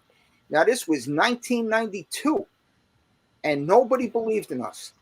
Even down in the chief of detective's office, we couldn't get funding. They told us we were on a fool's errand. And the head of the FBI bomb data center, I spoke with him personally, and I said, we need funding. And he said to me, well, listen, Don, those things don't happen here. Those things happen overseas. And Richie Hackford, myself, and Lieutenant Boza felt that there was going to be an attack with a vehicle bomb. We thought that it was going to be at the UN headquarters. Now, if you're familiar with the UN, there's that big green building, which is one of many. Okay, we thought it was going to be an underground parking lot underneath there, and the reason I say that is that I was working as the intelligence officer, and we were working with the U.S. State Department, and they gave us access to certain things. And there was a magazine called Der Spiegel in Germany, and I had a translator translate this for me. Openly, Al-Qaeda said that don't feel safe in New York, and the Secretary General and his family should not feel safe, and the people at the UN, because if you look at what was going on prior to this, you had Slobodan Milosevic in the Balkans, right, with the fall of communism, murdering. They called it ethnic cleansing. It's like what Hitler did to the Jews in World War II. He was murdering. He had death squads going at night, killing men, women, and children. And they said the UN is doing nothing. So, we were kind of like ringing the alarm bell, saying we're going to get hit with a large vehicle bomb, but we think it's the UN. We didn't think that it was going to be the Trade Center. And I mean, we got it to the point where we were working remotely with robots and explosive entry remotely to go into vans. Richie and I did this project for like 11, 12 months, and Lieutenant Boza was the only one who believed in us. And that's a true story. Zach, I'll get back to you in a moment, and then I'll get back to you as well, Chief Anemone.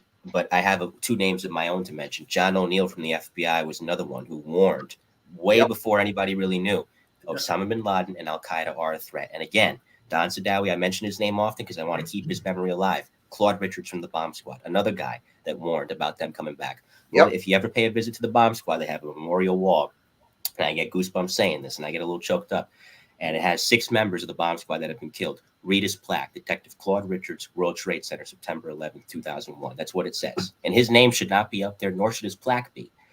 But for reasons that is for another show, unfortunately, it is. And Zach, I go back to you now, because there is the logistical leftover aspect of this. And what I mean by that is all those vehicles in front of the Trade Center. And what you have now is a rescue operation that still needs to take place. You have to spend a lot of time emptying out not 1, but 2 skyscrapers, as we covered earlier. But there's also the need to have these vehicles available for any other emergency calls in other parts of the city. Negotiating that, I'll cover the EMS aspect first, then the NYPD. It's a city of 8 million people. There's bound to be different calls, especially as this bombing's taking place. What did you do to make sure that you had enough vehicles at the scene while also making sure you weren't shorthanded for the rest of the city? Sure. And to your point, so we did that day 3,000 EMS calls other than the response to the Trade Center, which was maybe just slightly busier than an ordinary Friday, weekday, February day. So meaning the volume of work doesn't stop. Police are responding to police calls and fire responding to fire calls, and all this other stuff is going on in the city, even though we have this major emergency happening at the Trade Center. The way we handled that was through extensive use of mutual aid. We had almost 70 ambulances came to us from New Jersey. We had never had a formal mutual aid agreement with New Jersey, but obviously everybody was aware of what was going on. We reached out to them. We had some meetings, some conversations over the years. We sort of knew our colleagues there, but we had never really planned any sort of response like this. But we made the right call, and we got a lot of help from New Jersey. EMS agencies, 52 agencies from New Jersey responded. We had 12 commercial ambulance companies, the private, what they call the private ambulance companies, brought us almost 50 ambulances to support our operation. So as well as volunteer ambulance corps that at that time operated prolifically in the city. So the city paid EMS was able to manage the scene, go up into the building, and work the incident, and many of the transports were accomplished by these mutual aid ambulances. Also, we used not just ambulances, but we used transit buses.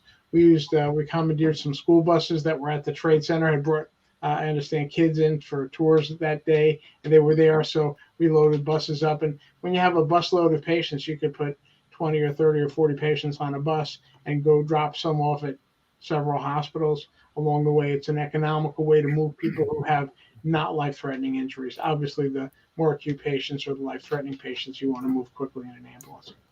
So, Chief Anemone, I'll get back to you in a second. I'm going to show a clip from John Miller's interview in 1998 with Bin Laden, and I'll stay on you for a little bit.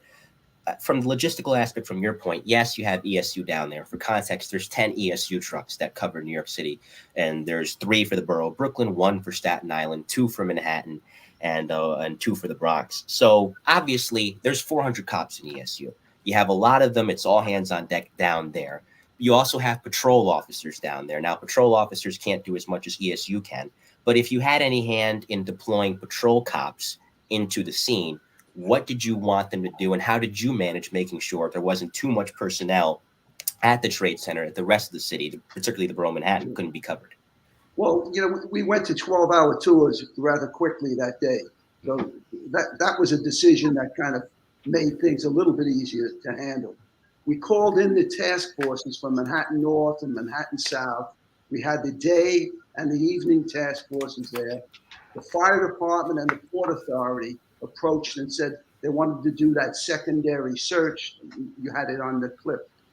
So that's what we did. We took from the roofs down, and they took from the ground level up in each of those buildings, a secondary search, and we used the task force people for that, while emergency service, some of them now are being sent back to quarters to respond to those other jobs. We left a crew down there from a couple of trucks, 12-hour on, 12-hour off, to be a rescue squad if there were any investigators that had to get down into the pit or needed assistance in the pit. They wanted ESU to help them out with lights or with tools. So we left that team there along with a rescue team because they should run into troubles. We didn't need a lot of vehicles, a whole lot of vehicles there. We didn't need the vehicles. We needed those personnel back to the quarters, put them on 12-hour shifts, and after a couple of days, everything kind of just worked out fairly well for us. The foot cops are used for traffic control, and those that helped the Port Authority with the initial rescue from the lobby level of people that were coming down on their own power. John Miller is the current NYPD Deputy Commissioner of Intelligence as well as Public Information. And in 1998, he was a correspondent for ABC News. He traveled to the compound of a man who embodied pure evil in the form of Osama bin Laden and interviewed him. And at one point in the interview, he specifically asked him about the World Trade Center bombing. And here is what Mr. bin Laden had to say. Now investigators believe bin Laden's attacks, or at least his alleged financing of attacks on Americans, may have struck a lot closer to home. The FBI believes bank accounts controlled by bin Laden may have funneled money to Ramzi Youssef to blow up the World Trade Center. When Youssef was captured in February of 1995, he was staying at a guest house paid for by bin Laden. Ramzi Youssef, after the World Trade Center bombing, became a well-known Muslim personality, and all Muslims know him. Unfortunately, I did not know him before the incident. America will see many young men that will follow Ramzi Youssef. Lou, by this point, you were the chief of department in 1998 when this interview was done. It had been only 5 years after the bombing. And Don, I'll go back to you in a second. And Hank, I'll go back to you after Don, because this was the year the Special Operations Command was formed for the FDNY. But when you saw that interview and you heard him discuss specifically that, take me through your thoughts on watching that in real time and then later on correlating it to not just what we saw in 1993, but the potential for more attacks in New York City. So not only the potential for more attacks, by this point, whether or not it was Osama bin Laden, I don't remember if this was the first time I actually heard his name, but we had other incidents. You had Ari Halberstam shot and killed along with 2 or 3 other students, again, by a Palestinian in 1994. In 1994, you had this Jewish community center bombed in Argentina. That put us on high alert. Don may remember this. I asked them to put, and I got the advice from somebody in the bomb squad, built sanitation trucks with sand. We stationed them around the Israeli mission to the UN and their other properties, 2 other properties in Manhattan. And then we had the Empire State Building shooting in 1997.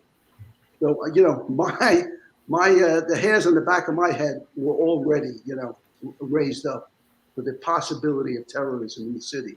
And I knew we were going to have something. And I'll add one more.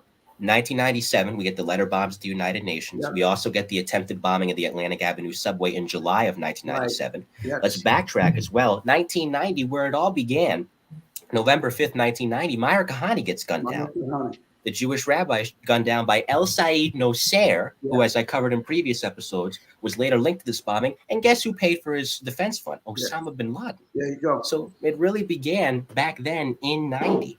You know, if you want to stretch it that farther back. So Don, being the intelligence coordinator for the bomb squad, I'll ask you, you saw this interview. I'm sure the hairs on the back of your neck stood up when you saw it. And I'm pretty sure that maybe you were hearing bin Laden's name by this point, or at the very minimum, the group he was associated with. What was the next move for you? Was to reach out to different agencies. I tried to be very face-to-face with the same people in the New York field offices. Just by the nature of what the FBI does, even if they know something, they're going to say, yeah, but we can't tell you, you know, and it's very frustrating. I reached out to the State Department. I had a very good contact there. I'm retired now, so I guess I could say this.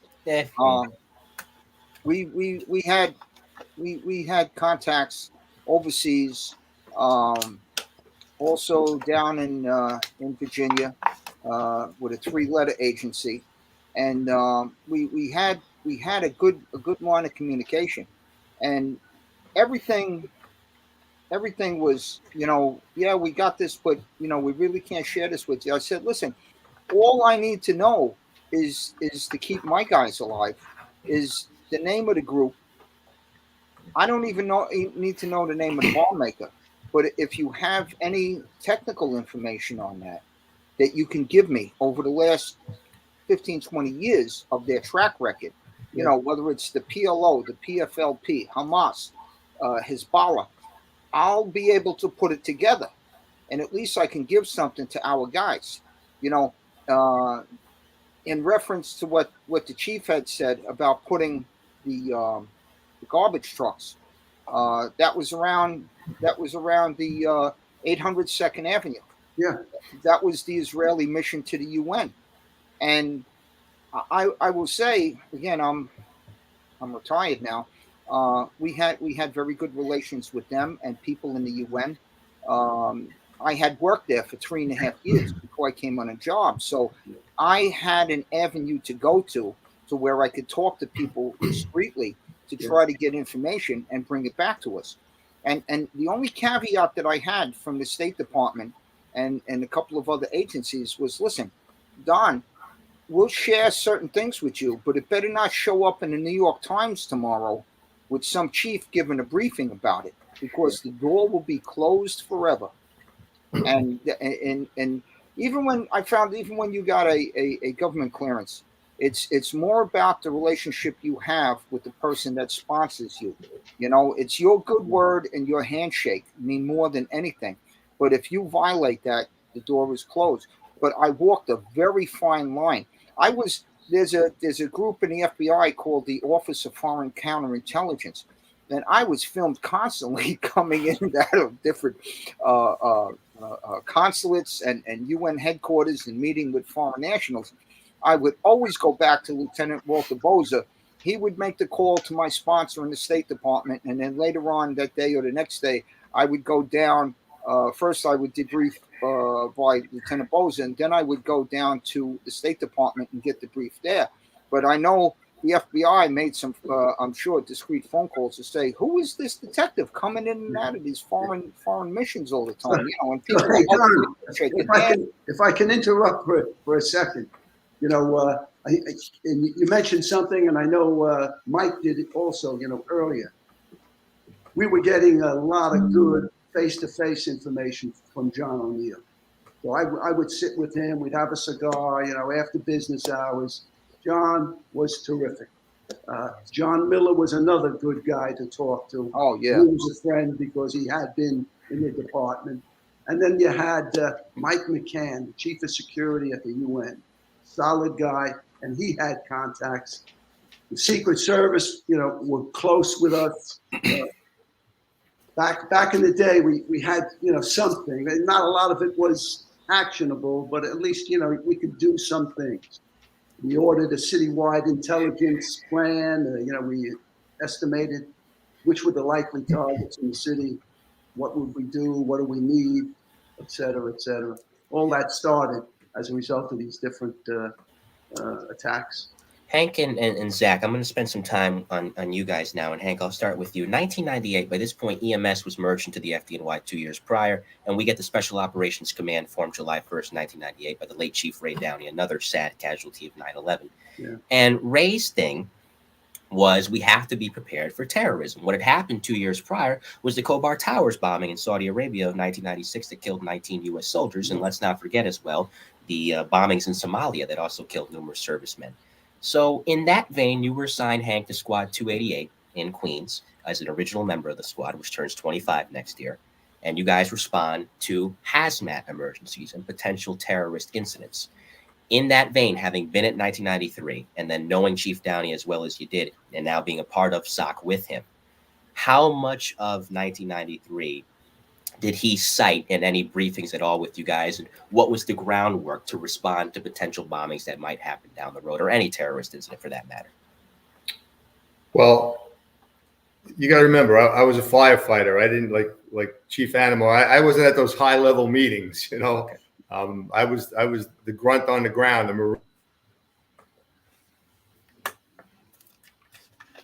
I would say that I believe the reason the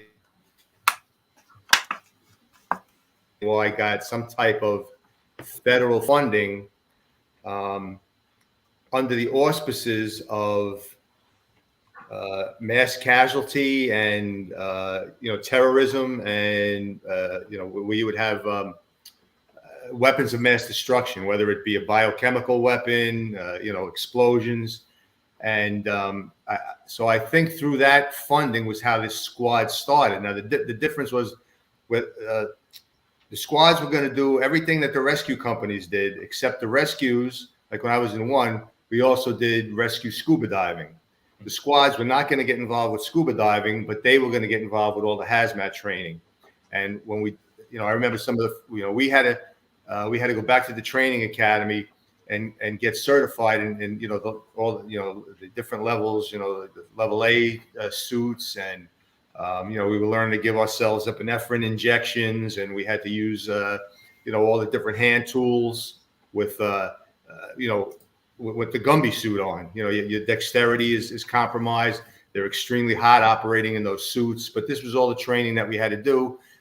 Then we had drills. I think we actually drilled with I think it was the Marine or the Army. They have, I forget the special squad that they specialize in mass casualties. So we were learning to go down into, say, the subway platforms and the tracks, and taking mass casualties out. And then coming out with the decon. You have your hot zone and your the different zones to get in and out. So. And yeah, Chief Downey was, a major player in that. He was the head of all that operation, and he was well respected. So that's how, in my estimation, that's how squads came about and how it was carried on.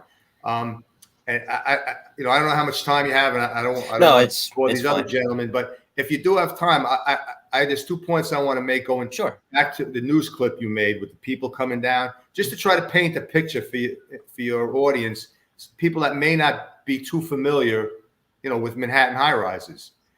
Do you want me to do that now, or hold on? No, go ahead. Yeah, and I'm going to get to Zach in a second. Go ahead. Right. So just two things. But I'm not even going to talk about the basement level. We know that was a total disaster. That's the epicenter of the bomb. Everything was hanging down, and car fires and smoke and searching. That was one thing. Up above, I believe between the two towers and maybe the hotel, you had something like 99 elevators. Okay, so that's 99 elevators that basically were shut down when that 12/18 bomb went off. Whatever levels they were at. And where did you put all these elevators? Well, remember, this is not like a 6-story tenement or an 8-story apartment building where you press the button in the lobby and it takes you to the 8 floors. We're talking about two, 110-story buildings. So you might have a bank of 10 or 12 elevators that go to the 30th floor, and then there's a sky lobby, and then At that sky lobby, you may have another 10 elevators that go from the 30th to the 60th floor, and then another sky lobby. And so you have that in 2 buildings, going on. So you had a tremendous amount of elevators with people that and all the searching had to go on. And that's where, when we talk about elevators, what are you talking about? 4 elevators? No, there was just, like I said, 99 or 100 elevators that had to be found, could be in between floors. It's not just like, if they're at floor level, all right, you can force the doors. If you got an elevator between floors and you're taking people out, well, between the floor level and where you're standing is an open shaft down, 1,000 feet. So, all these precautions have to be taken to get people out. The second thing is the stairwells. All these towers and all high rises, you have a fire stair. And that's why, the elevators in a normal operation, when it's not an explosion, the alarms go off, the elevators get called down to the lobby. People have to walk down the fire stairs. That's why there's self-closing doors. They're supposed to be able to hold the fire out for 2 hours and keep the smoke out. And so now if there's a fire on the 40th floor, people are coming down, whatever stairway the attack fire is for the fire department, they'll keep the people out of that stairway and direct them into another one. Well, here you had smoke coming from the basement level. Where does everybody exit? Those stairways are exiting in the lobby. Those lobby doors are now open with people coming out, and all that smoke pushing from the basement is going into those stairwells, becoming the chimney. So what would elevators are out of service, you're not going to use anyway. Thousands of people coming down these chimneys with all this heat and monoxide going up. So it was a mammoth undertaking. When you think about it, you have 3, our agencies are trying to evacuate 40,000 people, through this building. So, those are the 2 points I wanted to make just to try to paint the picture for somebody that might not be familiar what goes on in that type of high-rise situation. I'm going to get to the final question momentarily because I didn't want to go on too long tonight, and I appreciate all you guys being here. Chief Anemone, I know you're short on time, so if you have to go, I understand. And, thank you very much for being here. I'll give you a call later. I hope you enjoyed being on the show. Chief, it was a pleasure. It was a pleasure having you, Chief. Take good care of yourself. It was my pleasure, guys. Take care. Yep, we'll be in touch. Good seeing you. safe. Have a good night. I'll give you a call later. That being said, now I'll go to you, Zach, and then we'll get to the final question. By this point, you're a bureau chief, I believe, in EMS. And I believe EMS is part of the Special Operations Command to an extent. So I don't know if you were at these high-level meetings or not, but nonetheless, being in the position that you were and having the seniority that you did by this point, 21 years on the job, what was EMS's role supposed to be in SOC upon its formation? Sure.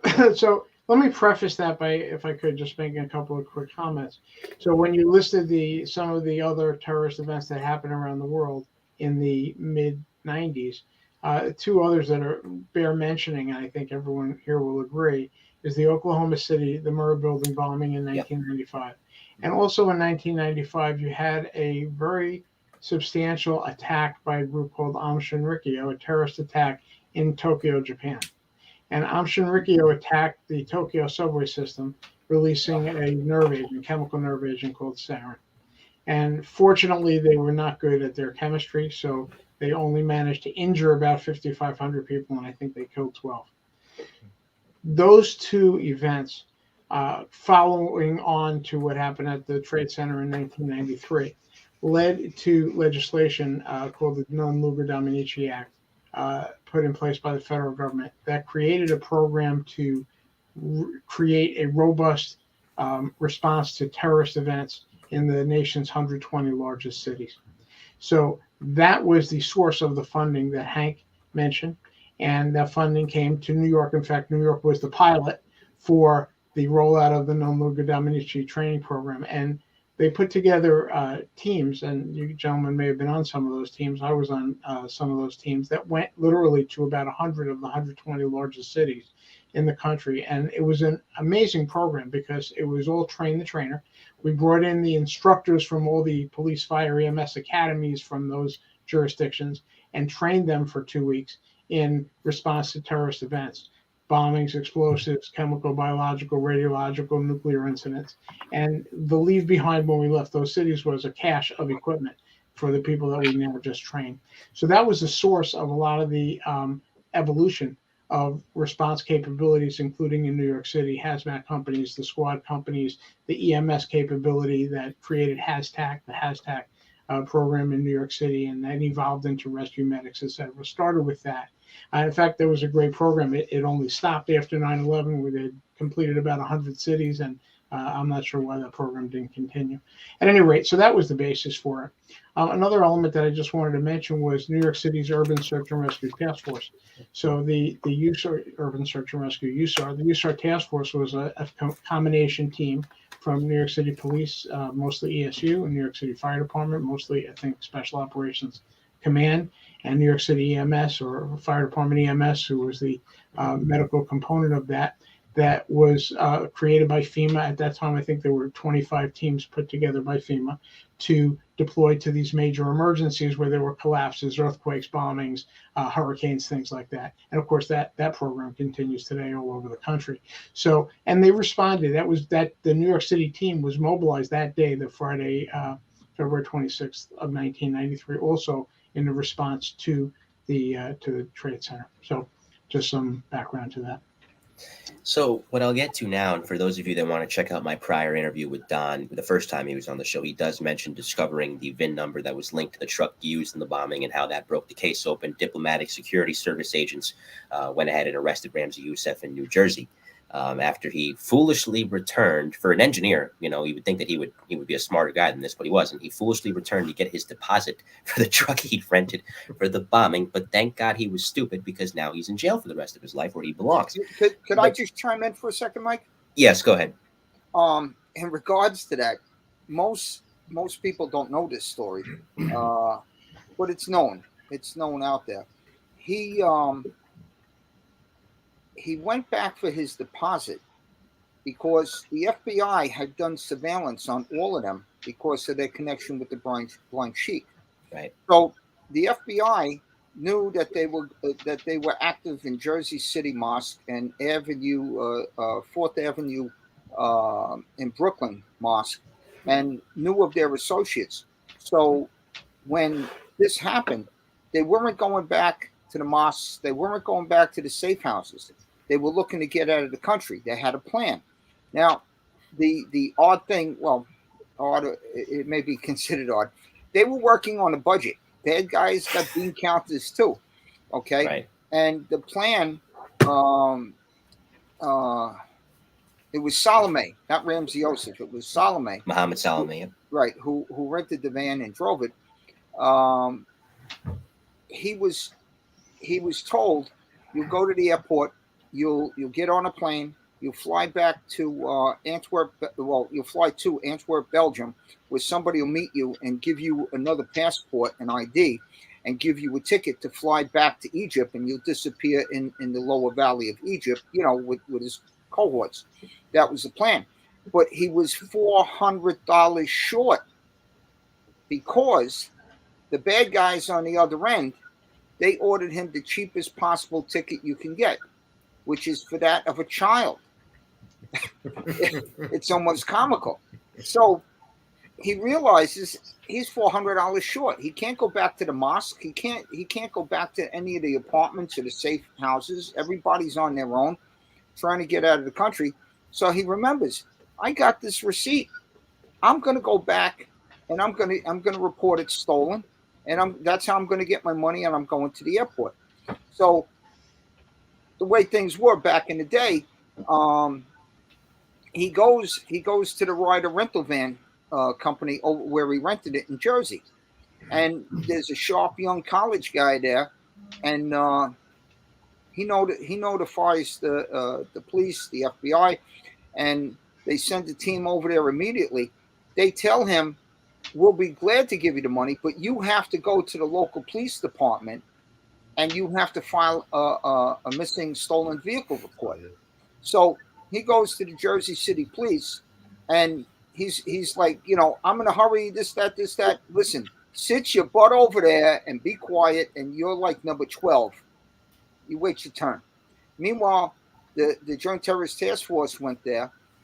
They interviewed the fellow from the rental agency, and they put cameras and listening devices in. He comes back, And he's got the paperwork, and they go through this whole litany. Are you Mohammed Salome? Did you rent this van? Blah, blah, blah, blah, blah. And they got him. They got him cold. But now nobody's going to collar him because, remember, back in that moment, we wanted to see where he was going to go. You know, he was going to hook up with, you know, other people that were known or unknown. So they were going to do surveillance on him. Half a block away, eyewitness news with a news crew with the microwave antenna going up. They're broadcasting live. They were monitoring the task force's radio frequencies. And they're saying, we have a suspect in the case, a terrorist, and the FBI Joint Terrorist Task Force with New York City detectives are about to make an arrest. And everybody was like, oh my God, can't believe this. So he comes walking out, and there's the news crew filming. I mean, you couldn't make this stuff up. So they had to collar him on the spot. And that's the reason he went back for that money. You know, they a couple of people in the media interviewed me unofficially after this, and they said, come on, Don, these are like the gang that couldn't shoot straight. I said, are you kidding me? I said, did they not come here with the intent of building a bomb, making a bomb, delivering the bomb, and making the bomb go off? All right, it didn't take the towers down the way that they had planned, but they carried out their mission, basically.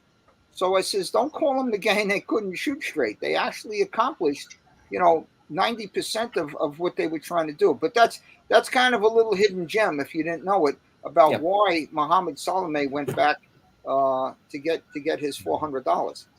So aren't they encrypting the radios now, so that can't happen anymore? I believe so, but with apps now, because I'm a buff, as you guys know. If I wanted to listen to the SOD chatter on the FDNY radio or the NYPD radio, just because I like to, I can. It's not encrypted. I could listen to it. When that horrible fire in the Bronx happened the other day, I was listening to it minute by minute on the FDNY SOD chatter. So they haven't encrypted it fully yet. And that's not a good thing because there's innocent people like me that were just buffs, but there's people like Ramzi Youssef. And what did bin Laden say? There's a lot of Ramzi Youssefs in America. Yep. But that's really what happened to get an upgrade for his ticket, so he was able to fly out, which of course he did not. Yeah, that's a great story. Yeah,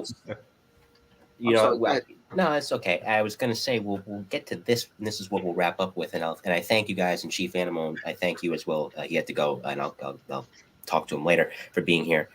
We accelerate to 1997. They get convicted in November of 97. FBI flies Ramzi Youssef by the World Trade Center in a helicopter. And one of the FBI agents, sarcastically says to him, see, they're still standing. And his infamous line, his infamous rebuttal was, next time I'll take them both down. And 1998, we get the embassy bombing in Kenya and Tanzania. 2000, we get the attack on the USS Cole.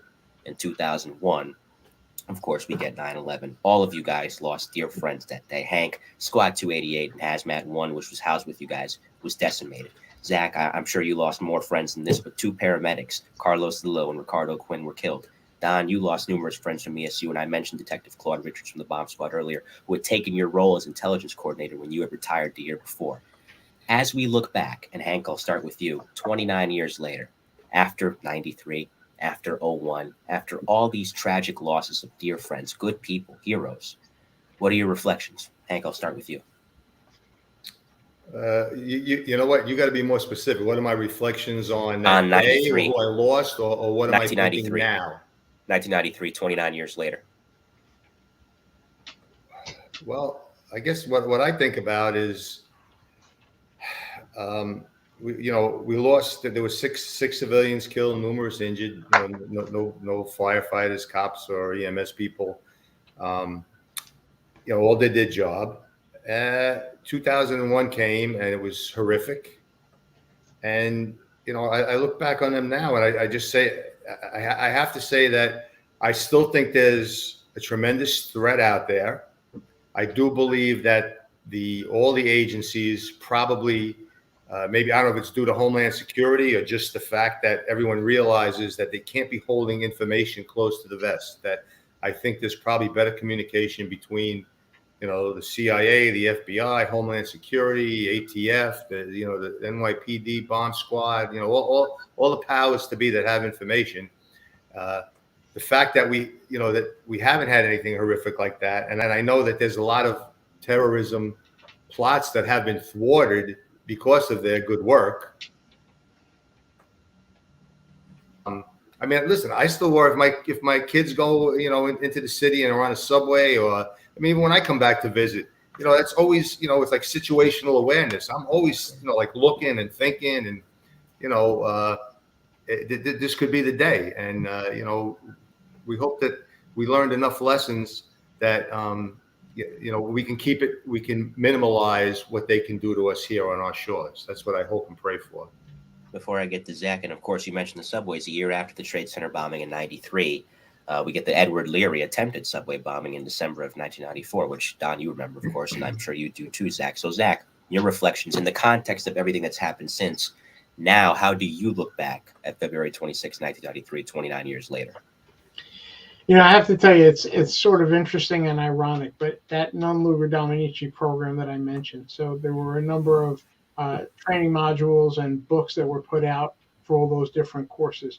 And on those books, and I think Hank and Don will probably recall this, on those books, on the cover, the graphic, the logo of the program was the Twin Towers, an outline of the towers with a bullseye with a target on it. That was the graphic logo of the program. And I think it's reflective of a combination of naivete and arrogance on our parts, like this can't happen here, or this can't happen again, or like you said, you didn't get to us. I think the 9/11 Commission report said very clearly it was a failure of imagination on our part to not realize that we needed to be more watchful for this sort of thing. Do I think that this is going to happen again or something like this? I do. And I think to not think that just really sets us up for the same kind of problem again. Something is going to happen. Who knows what it'll be, where it'll be. This is why we need the situational awareness. We need the intelligence programs. We need the resources available to our responders so that we can be ready and continue to maintain that heightened level of readiness. I mean, we just came through this national or global disaster of the pandemic, and everyone's exhausted from that, but that doesn't matter. It could happen tomorrow. As Hank said, today could be the day. So we need to maintain that level of readiness. And what do I think about? You said, what's my impression? What I think about is, again, always being ready for that response, maintaining that capability so that when, not if, when there's a next event, we're ready to handle it and we can do the best we can to save lives. That's why we're here. Don, 29 years later, what do you think? I basically agree with the other two gentlemen, but my own thoughts personally is just going back, if you recall, that photograph that was in front of the World Trade Center with all the emergency vehicles, there was no coordination. Okay, that's not a criticism. It's just the way it was. Same thing with the talked about radios. There was dozens of lessons to be learned. And I think a lot of things were learned that when the 9/11 attacks came, West Street did not look like that. I was there. Story for another day. But I will tell you, there was a lot of lessons learned by all agencies. I will say this. I think that we are very, very vulnerable as soft targets, as they're called. We can harden our targets and everything else. We change things on the ground and they hit us with planes. How do you even conceive to stop something like that?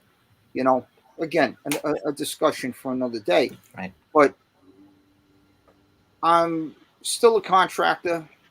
I still do training for foreign nationals periodically. There needs to be more communication between the agencies with 3 letters. And I can't say that enough. Now, what I will give you, I'm a grunt.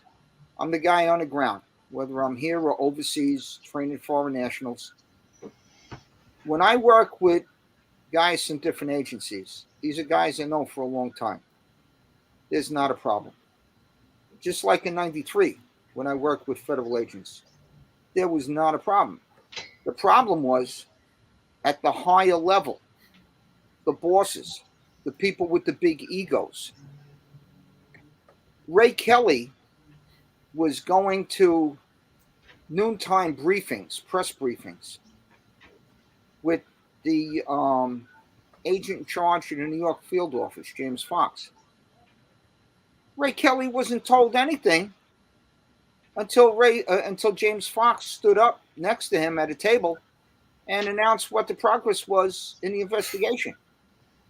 Ray Kelly didn't know what his detectives were doing down below on the different levels, and that we discovered the key piece of evidence that helped to go after and lock these people up and bring them back to justice. He didn't know that. Okay, this is one thing I wish that there was more open communications on a high level. But you have politics involved, you have big egos involved, and this goes for all agencies. And I've seen it in my career where you couldn't tell some chief something because you're a mere detective. You're just a cop. You can't talk to the chief. Right. And you know, this happens more so in federal agencies. And that's where I see we're very vulnerable. You know, you talk about sharing information. There needs to be more of a sharing of information, of intelligence. We have to become vigilant. I'll wrap it up with this. You know, there was a lot of downtime, not all the time, but there was a lot of downtime at the bomb squad. We'd sit back in the kitchen, just like the firehouse has a kitchen. They'd put on a pot of coffee, and we would sit and brainstorm and say, if we wanted to bring this city to its knees with explosives, where would we go? What would we do? How would we carry it out? Where are the most vulnerable points on the anchor stations, on the cables for the bridges throughout New York City? The tunnels. And if you recall, there were plots that were interrupted before they carried them out. If you recall, the terrorists had a video camera going to different sites and recording and talking about how they were going to carry these things out. We are still vulnerable, but the thing I used to tell everybody years ago, and I'll say it now, we have to remain vigilant. We can't think about, oh, how did they hit us yesterday? They're usually not going to hit you. I looked at all these reports, even in the Middle East, going back 25 years or more, with the different groups. They're not going to hit you the same way twice. They'll hit you, but in a different way. We have to be thinking not one or two, but 4 steps ahead. I've had the privilege of working with some people from Great Britain, some people from Israel, and some people from other countries. They are looking at what's the feasibility of being hit and thinking 4 steps ahead, and now plan for that. But the biggest thing I think really is mentally to become vigilant and think about the fact that we are still vulnerable. But the agency's bosses, I see this as our big Achilles heel. They're the ones that need to be open to share information and keep it within the agencies. You know, people like all of us here, we're the grunts. We're the guys out there. My apologies. My mistake. I didn't mean to do that. That's okay. I'm told I talk too much. So that was an accident. if I could end it with just a short plug, Mike, about my book, if I can hold it up. Wrote a Rented book Safe. Called Rented Safe. Has pretty much my whole career in here, including working at the UN and working overseas as a contractor, as well as many cases that are known and unknown within New York City during my career. If you would consider taking a look at it, I'd appreciate it. We're on Amazon. If you click on the picture of the book on Amazon Books, you get to read the first 2 chapters for free on me. Well, that being said, I think my conclusions, and I mentioned this last month when we did the Letter Bomb show, was that I just hope that there's not people like Claude Richards, like Ronnie Bucca, like John O'Neill that are running around now saying the same things that they were saying years ago, that if the next big attack happens, become casualties in their own right. I do want to thank you guys for being here tonight. Don't sign off yet. We'll say our goodbyes off the air. And I want to thank you for what you guys did that day.